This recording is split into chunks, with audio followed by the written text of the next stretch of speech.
Ligue 1, France's top footballing division, is widely considered to be the worst of the top 5 leagues in Europe. The league's management, though, have been working hard to change this.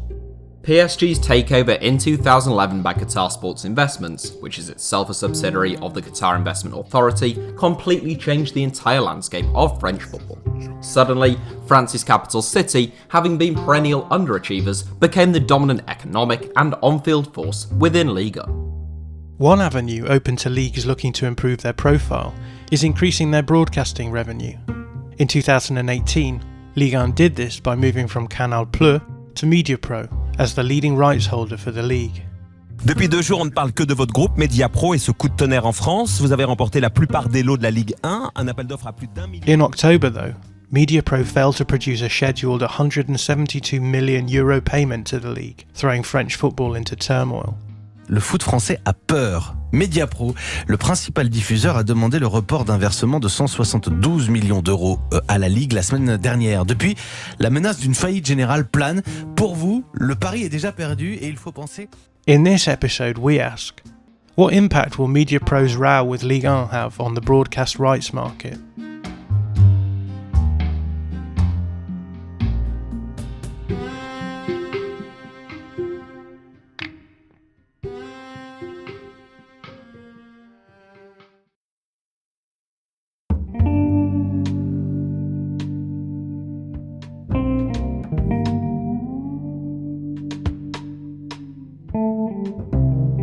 The issue is that the main broadcast partner for the French top division is unwilling to give them the money that they owe them.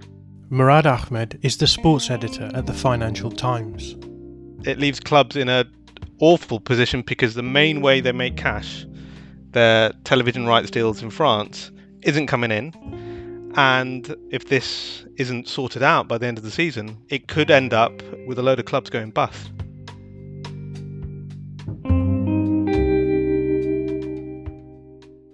It's probably best to start at the beginning. Could you tell us who Mediapro are and how they ended up becoming involved with Ligue 1? So Mediapro are a Spanish media and broadcasting company. They do certain other things like film and television, but they grew in Spain after picking up broadcast rights for football in Spain. And they've tried to use some of the same tactics that they used in Spain in other places. A couple of years ago, they got another blockbuster deal, which was to acquire the rights for Ligue 1 for the first time, and that would have come into effect last season. So Mediapro bought the main Ligue 1 rights package in June 2018 in a deal that was set to come into effect in the 1920 season. Can you give us a bit of context about the broadcast rights deals in France before Mediapro came on the scene? For most of the last couple of decades, the main broadcast partner was Canal+, which is a network run by Vivendi, one of France's biggest companies, massive giant media company. To all intents and purposes, it's the BBC of France, and they had run for many, many years the French Ligue rights. The shift started to happen in around 2011 when beIN, the Qatari-based network, with big dreams of breaking into European broadcasting, came and challenged them for rights, and they were shared between Canal+ and beIN. That sense of competition helped bump up the value of the rights by a couple of €100 million. So the rights hovered around €700 million. Then 2018 came along, and Mediapro, from nowhere really, busted Canal+ out the water. The combination of the rights for 3 years after 2019 was going to be worth more than $1 billion. A significant increase. Canal+ just refused to bid at this level. They said that Mediapro would fail. But the French league saw the chance of competing with the likes of the Premier League in England, Spain's La Liga, loads more money coming down the line, and they went with a big bid. So from last season, they should have had the rights to show French football in France. You mentioned that under Canal+, the Ligue 1 rights package had been fluctuating around 600-700 million euros, and Mediapro pushed that value right up beyond €1 billion, which is, as you say, a massive increase. What do you think was Mediapro's plan in ramping up the cost of the package, do you think? Mediapro have a certain style and a certain tactics which are just not the same as say, a Sky in the UK and in Germany and in Italy. The traditional model for a broadcaster is to go buy the rights and then, through satellite or cable, whatever, they get in subscribers and they make their money back that way. Mediapro had a successful strategy in other countries, which was to buy the rights, often at what commentators would say was an inflated value, and then try and get the existing broadcasters to buy them back off them, because those broadcasters would really, really need the rights. And this worked very well in Spain. And that, it appears at least, what the strategy was in France. Buy the rights at this inflated level and then sell it back to Canal Plus, because the French consumer would demand that they needed to be able to watch French football.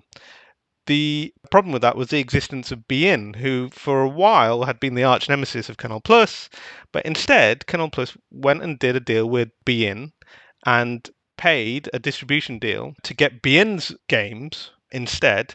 So they did have some French football matches, just not through Mediapro. And that left Mediapro in a sticky situation. They had no main distributor through normal television. They did loads of deals with things like Orange in France, broadband companies, mobile companies, but they didn't have the main way of getting to French consumers. So they, from scratch, had to set up a football channel called Téléfoot and try and build a subscriber base from there, which isn't really what they were after. What they were really after was a deal with Canal+. And then a global pandemic threw a bit of a spanner in the works. It screwed up their model, it screwed up the French League model, and it caused an almighty mess which helped to precipitate what's going on now. Unlike, say, the other so-called Big Five leagues across Europe, the French League actually shut down and cancelled the season. And as a result of that, the French League had to take out this kind of big loan to cover the cost, and there wasn't any momentum there behind Mediapro's ownership of the rights. So you already had this financial crisis going on in French football, but not to worry. The next season was coming. The TV rights deal was going to kick in.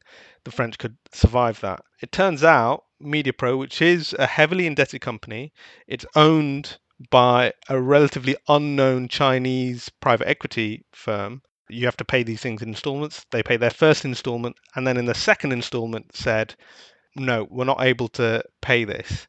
What had also happened in France was that they set up a kind of a legal way for companies that had been affected by the pandemic in some way to go under court protection. And it meant that they could effectively not pay, but still hold the rights without having to lose them. And this court protection is going to run on until at least December, and it forces some sort of mediation between the two. And what Mediapro want is to pay a lot less than they'd already paid for the rights. And what the French League want is for Mediapro to cough up what they are owed by the current contract that they have. So just to summarise then, Mediapro are a season into their 4-year contract, but they've skipped a €172 million payment to Ligue on October the 5th, creating a financial problem on top of the already problematic aspect of the global pandemic. So Ligue 1 clubs who are heavily reliant on broadcasting revenue have a bit of a shortfall.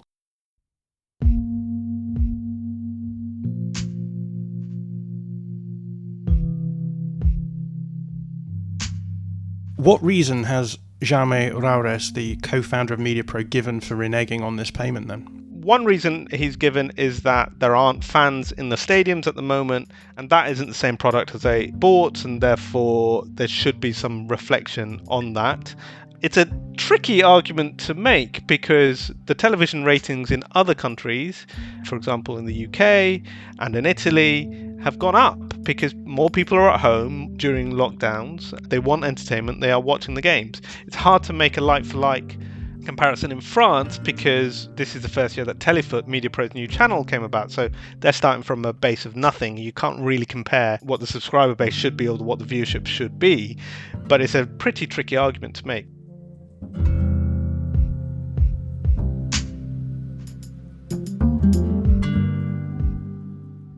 The main underlying argument is that these rights aren't worth as much as they were when they first signed the contract.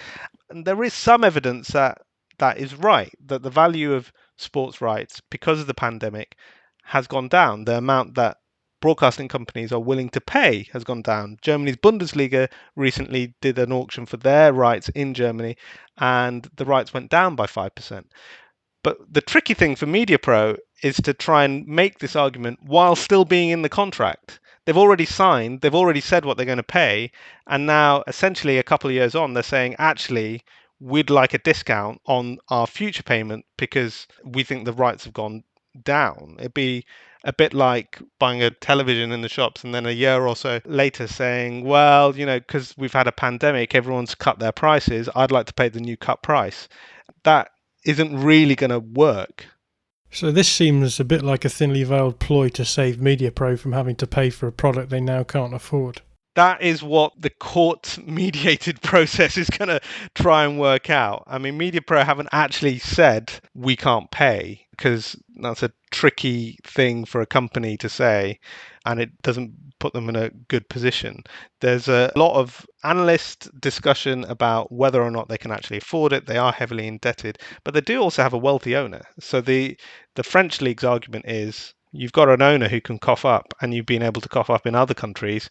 Give us our money. So what will the process look like from here on in? Presumably Ligue 1 are fighting back. They're trying to fight back, but to be honest, they look pretty screwed, and there aren't very good options coming up. So they've already taken out a loan of more than 100 million euros to cover them for this problem over the next few months. There is a court process at the moment, but essentially they've got a couple of options. One, they could accept less money for their rights from Mediapro. But if they do that, they've probably got to also give beIN, their other rights holder, a discount as well. So that's losing money on two counts. Two, they can try and chase Mediapro until they cough up. That might take a very long time, even if the courts actually allow them to do that and to take away the rights. But even if they get the rights back from Mediapro, their only real option is to go groveling to Canal Plus and say, could you pay for these rights? And Canal Plus have, first of all, made it very, very clear that they are not going to, in their words, overpay for rights.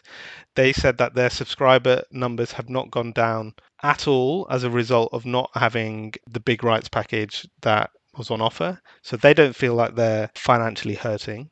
That means whatever happens, it seems, the French league are going to lose money. So what impact will this failure to pay have on Ligue 1 sides? A huge dramatic impact. I mean, at worst, if Mediapro can successfully manage to win their case and pay a lot less, and actually there doesn't seem to be a scenario to me where Ligue 1 are going to get the money that had been budgeted for. A lot of clubs are going to be in trouble as a result. This is partly because it all came out after the end of the summer transfer window. So all the clubs had spent the money that they were going to spend on players, and they're budgeted in, they're kind of locked in. And then all of this came about. As a result of that, the cuts that would normally be available aren't really there. They can't just do a fire sale of players or ramp down on the wages. So they're in trouble. It looks like Ligue 1 are going to be heavily indebted for years to come. Their clubs aren't going to be able to be challengers in the transfer market, barring PSG, which have different Qatari ownership, run by the same man, Nasser Al-Khelaifi, who actually owns beIN. So a lot of them are in trouble, and a lot of them are fearing for the future.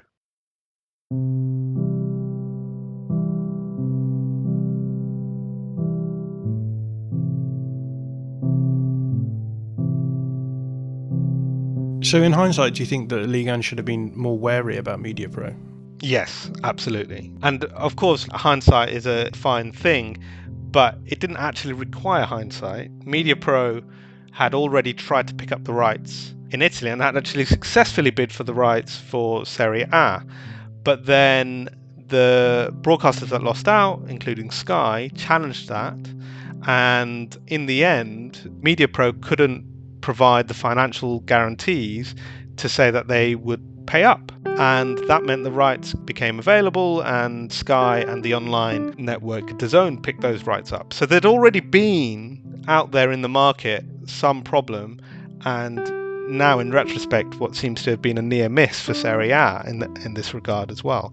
So they could have looked at that. Now a lot of the club owners, the French club owners that I've spoken to, and a lot of the analysts that I've spoken to say basically the French league got greedy. They took the big check on the table instead of thinking about long-term what the value of their rights really were and what their existing broadcast partners who they'd worked with for a long time thought it was all worth. And they didn't truly understand what Mediapro's tactics were going to be.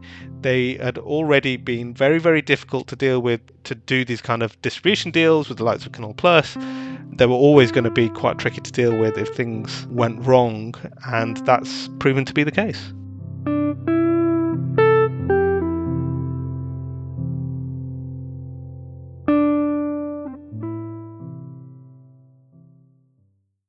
Are you a fan of Football Today? Why not support the show and sign up to our new Patreon page? You'll get access to bonus episodes, full and unedited interviews, and lots more extra content. To join us, just visit patreon.com and search for Football Today. Now back to today's episode.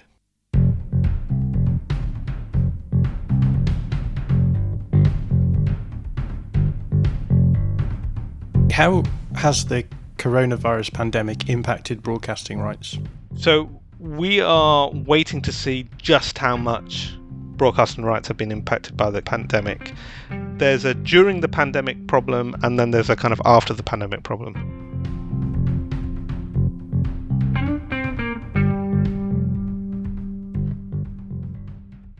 So during the pandemic, there have been a handful of legal battles, basically, for companies that have either skipped payments or been unwilling to pay for that period of lockdown that we had in spring where there weren't any matches. Sky is in a court battle in Italy. The Italian league wants them to pay the full amount because that's what it said in the contract, and Sky are trying to argue, well, that contract can't be upheld because you didn't have matches for 4 months. There have been largely conciliatory agreements made in Germany, in Spain, in England, with broadcasters where they've effectively given rebates for that period. UEFA and the Champions League have also given a rebate to their broadcast partners. So that's kind of covered this year. The question is, what's the value of broadcast rights into the future as a result? So Germany, like I said earlier, had issued their broadcast rights for the upcoming seasons, and they found the value of their rights were 5% less. Somebody at the top of German football told me, look, that looks bad now, but wait until the Premier League and Serie A and La Liga all have to tender their rights next time round. Our haircut's going to look a lot neater than the kind of the severe correction that they're going to have to face. And quite a few analysts argue the same. The issue is broadcasters, first of all, don't have as much money as they did before, and secondly, don't want to compete with each other. The thing that makes rights escalate so fast is when you've got 2 or 3 different groups all competing for the same thing, and that competition doesn't seem to exist, at least not in Europe. So do you think that broadcast rights are ever going to reach the heights they did before the pandemic? Is this just a blip, or have questions been raised about the constant inflation of deals in the last 20 years, as you mentioned then? I spoke to a group called Enders Analysis, who are widely regarded as some of the best media analysts in Europe, and they think that we've reached peak value for the TV rights. And that's actually because there isn't that competition between broadcasters. For example, in England, Sky and BT have signalled that they don't really want to challenge each other for top slot. It's clear that Sky are going to have the most rights. BT want to be involved but don't want to challenge Sky's position. And that means they're not going to really ramp up the amount of money going into the auctions that happen around this. And that basic trend can be seen across Europe. The one outlier is the existence of these big technology companies, the likes of Amazon, Facebook, Google. What if they came in and challenged for the rights? The evidence is if they do, they are not going to pay the same amounts that had been paid in the past. That's one view. There's a load of investors, for example, the private equity group CVC Capital, which just bought into Italy's Serie A. And the premise of that deal is the idea that if they can sell these rights all around the world just the way they want to, as professionally as they can, they still think the value will go up long term. That is a fair argument. I mean, you've got to think about the really long term, because people are still obsessed with football. If the pandemic has shown anything, is that people still very much want to watch, fans in the stadium or without. We've been talking for years about the broadcast bubble bursting. Obviously, the pandemic's accelerated all of this, but have clubs been too greedy in assuming they could weather whatever financial storm was thrown at them? Has the pandemic simply thrown that argument back in their face somewhat? Depends what you mean by greedy. I think the model of football clubs or football club ownership clearly is a bit broken. That isn't necessarily greed in the strictest sense. When they spend the money that comes in, what do they spend it on? The vast majority is spent on players, either in transfer fees, but really on wages. About 70% of outgoings across Europe, or 70 to 80%, is actually spent on players. So it isn't kind of clawed up by the owners as much as people think. It goes to the players. I actually think that's a pretty good thing. In any industry, if the majority of the wealth is flowing down to the labor, that's not a bad thing. I don't think that's greed. I just think that that's unsustainable currently to keep giving as much money down to the players, to the agents, to the others. So the correction is coming because it seems like TV rights, at least in the short term, is going down. We're not sure when people are going to be able to get back in stadiums. Sponsors don't want to pay quite as much as they did before. So the natural reaction is, and we've already seen it, there's going to be a lot less spending on players. Wages are going to go down. Agents' commissions are going to go down. So I think the balloon is slightly deflating, and it's really important that clubs understand this and adjust, because if they don't adjust, then they could be in big trouble. You've already mentioned that there's been investment groups who are looking at the really long term and looking at football as a source of financial value. We've obviously seen investors interested in European clubs through the last few decades as well. How do you think the bubble bursting, if the bubble has burst, how do you think that's going to impact the interest in investment in European clubs individually if TV revenue is the main revenue generator? It depends what football looks like in the future.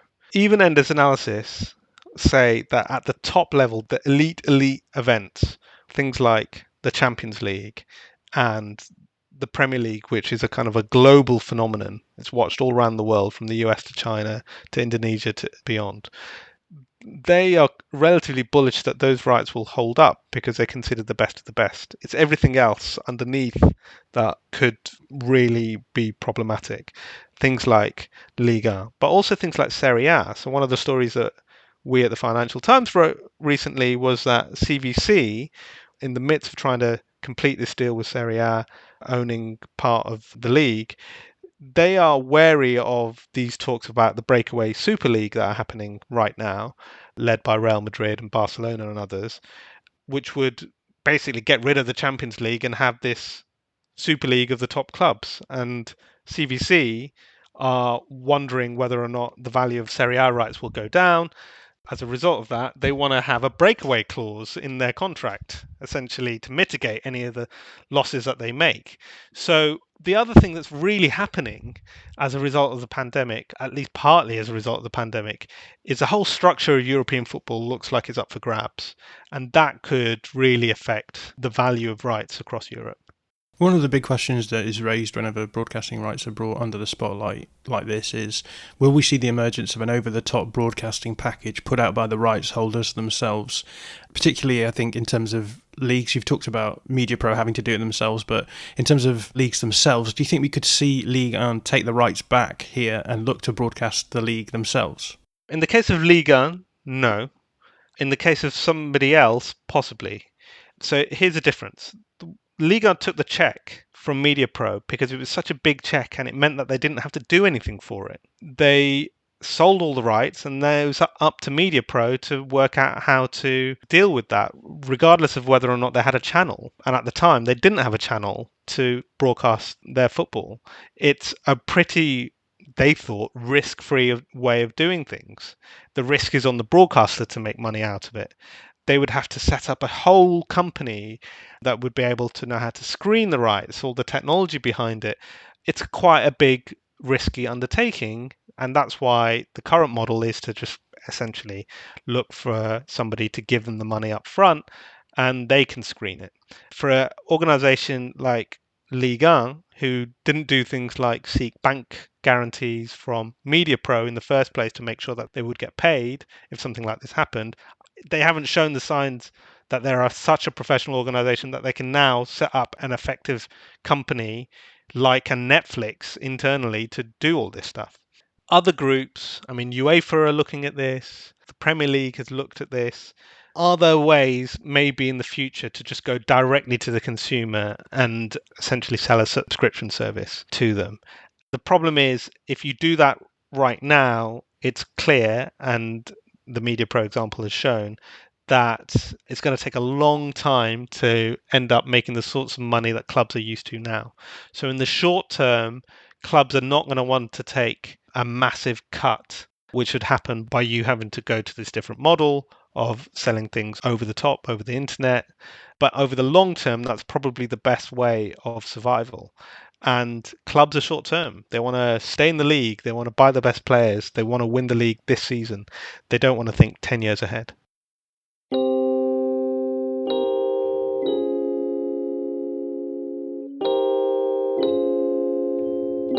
So how do you think football broadcasting rights will change as a result of this row between Mediapro and Ligue? This is a real indicator of what's to come, that broadcasters are just not going to pay the same levels, at least in the short to medium term, that they had done previously. And so clubs have got to get on board with that and put their house in order now, knowing that that correction is coming. Longer term, it could make leagues a bit more willing to be riskier in the ways that they make money. They may be more willing to do what Serie A has done and take outside capital and lose a bit of control as a result. Basically find ways to backstop what they're doing financially. And the other thing that could happen is that the clubs could realise that why are we attached to things like Ligue 1 and the Premier League and UEFA? Why don't we go it alone? At least the biggest clubs could think that and are thinking that. Why don't we go it alone? Money should be coming straight to us in the first place. We've got these intermediaries that don't seem to be doing it, and we could do it better. And so that breakaway threat really is a riskier one than any time that we've had previously.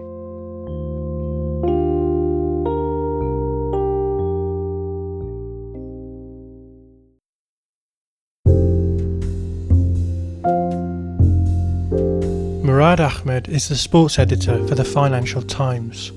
The music for this episode is provided under the Creative Commons license by Blue Dot Sessions, and the details for the individual songs can be found in the show notes. This episode was produced by myself and Josh Snyder-Weiler. I'm John Mackenzie.